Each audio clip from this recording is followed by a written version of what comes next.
Hi, I'm Tammy Disney with the Montgomery County Board of Developmental Disability Services. I'm the Benefits Analysis Coordinator here, and I assist individuals with their benefits and getting information and letting them know a little bit about the processes.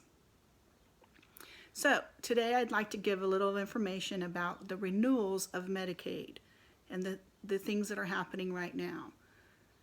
Last year, when the pandemic began, there was a moratorium placed on Medicaid closures.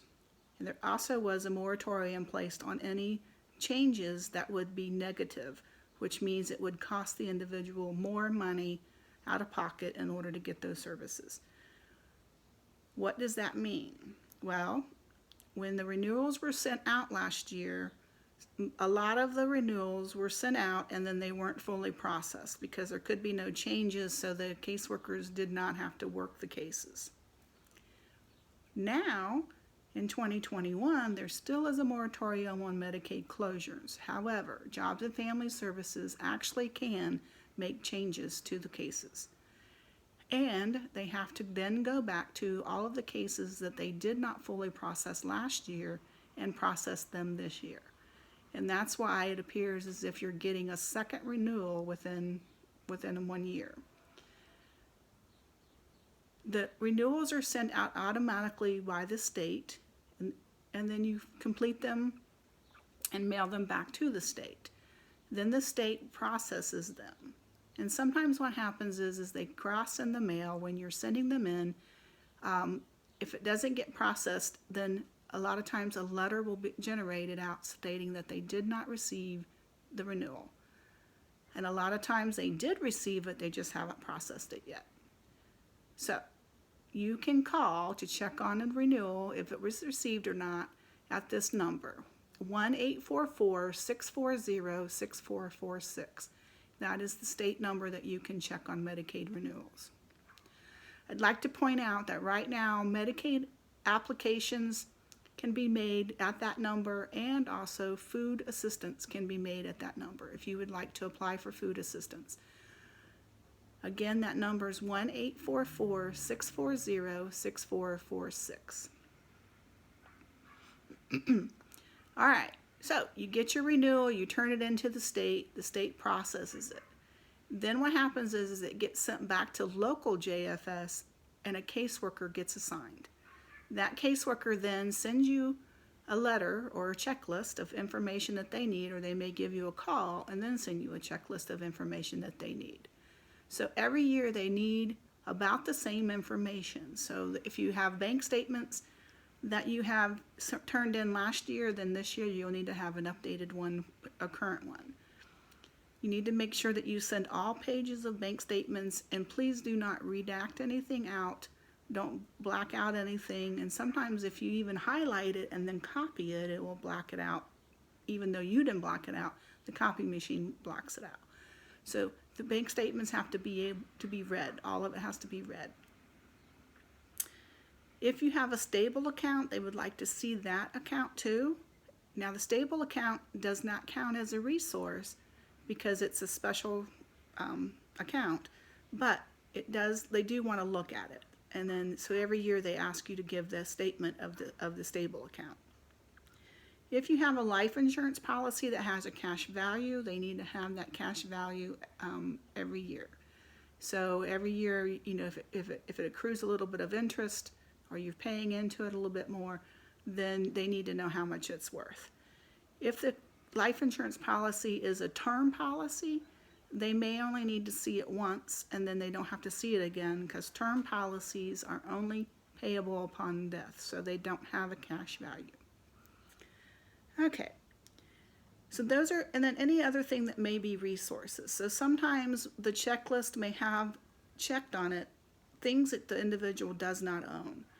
So it could ask for a car, car information, land information, annuities, trusts, funds, IRAs. A lot of times what happens now is that a caseworker will check all of the items, because what's happened in the past is sometimes people will say, well, you didn't ask for that information, so I didn't give it to you. So they kind of sometimes will check all of this information, and then it confuses you because you're like, well, why do they think my individual has a car? He's never had a car before. So sometimes it's just a stopgap measure of, I'm going to ask for everything, and then you're going to tell me, you're going to turn in everything that they have. So if there's something on there that they don't have that's checked, you would put non-applied. And that way when you mail it back in, they know that you didn't just overlook it. All right, so you can mail the stuff in. Jobs and Family Services now has a drop box outside of the building, which is kind of nice because you can drive up and just put your stuff in there. However, sometimes when you do that, they could possibly say they don't receive it. So please keep copies of everything you turn in case they say they didn't receive it. You can, like I said, you can mail it in. If you have the caseworker's information, sometimes they will let you email it to them, but that's between you and the caseworker. They do have a fax that you can fax it into, and that would be something that you could get from the caseworker too, which fax number that they would like to have the information sent to. All right, so a lot about what's happening here is there seems like they're doing everything twice.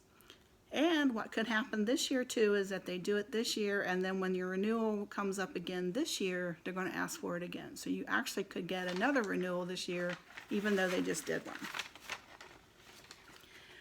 So if you have any questions, please give me a call. I answer questions all day long. Well, not all day long, but I answer a lot of questions. So if you have a question or you get something from Jobs and Family Services and you don't understand what the letter means, especially right now because they're coming out with a lot of changes, give me a call. I can try to help interpret the letter. My number is 937-344-4510. I work typically 8 to 4:30. Sometimes I can work later. So if I need to work later to catch a call from you, you can send me an email, or you can call me and say, hey, I can't call you until 6 o'clock or whatever.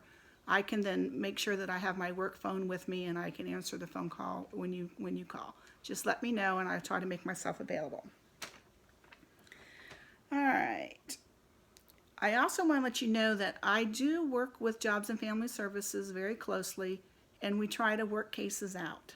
So if there's a case that happens where there's an issue, where something's not being processed, I then can give the information to Jobs and Family Services, and we meet by Zoom once a month and we work those cases. So if I know that there's an issue, I can bring it up. So please give me a call, let me know if you have issues, and then I can try to work the case with Jobs and Family Services. We want everybody to continue to have Medicaid, especially if there's a waiver, because that's what pays for the waiver services.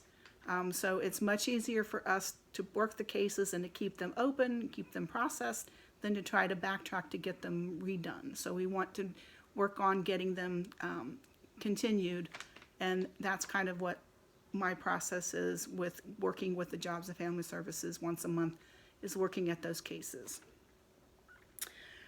So I just want to, again, just say, use me as a resource. I'm available. Like I said, my number is 937-344-4510.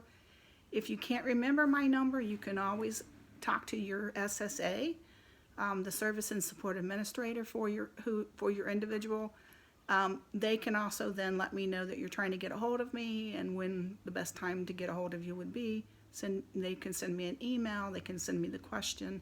I am somebody who, I do get a lot of training, I attend a lot of in-services, and I am up to date on the processes, and therefore I'm available as a resource to you as needed.